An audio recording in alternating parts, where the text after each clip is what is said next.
بۆچی کوشتن زۆر بووە؟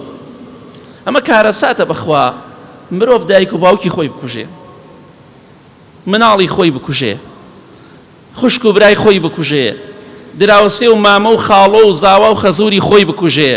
ئەمە کارەساتە، بەڕاستی کارەساتی زۆر گەورەیە. ئینسان تەقەبولی ناکە. مرۆڤێک ئەوەندە زاڵم و بێویژدان بێ دەستی بڕاتە خوێنی باوک و دایک و مناڵەکان و کەسەکان نزیکانی خۆی. ئەمە بەڕاستی کارەساتی گەورەیە. پێویستە خۆمان چارەسەرکەین، پێویستە ڕەوشت و ئەخلاق و صیفەتی خۆمان بگۆڕین، ئاگامان لە خۆمان بێ، هەڵ نەچین، هەرچی ڕوویدا ئاگامان لە خۆمان بێ.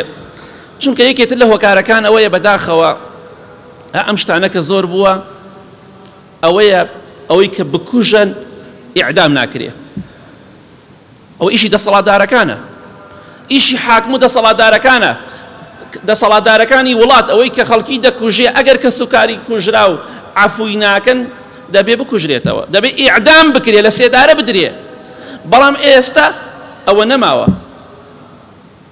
دەزانێ خەڵکی دەکوژم و دەڕۆمەوە سژنەوە 15-20 ساڵ بۆ خۆم قەڵەو دەبم، خواردنی باش دەخۆم و دوای دەرەچم و تەواو.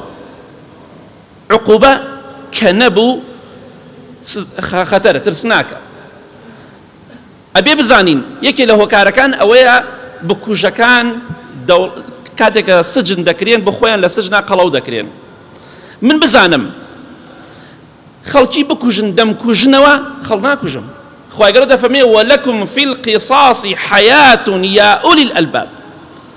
بەڕاستی لە تۆڵەکردنەوەدا لە قیساسە ژیان هەیە ئەی خاوەن عەقڵەکان. چونکە من کە زانیم دەکوژرێم لە سێدارە دەدرێم خەڵکی ناکوژم، بەڵام کە زانیم قەڵەو دەکرێم لەخوا ناترسم کارەسات ڕۆدات.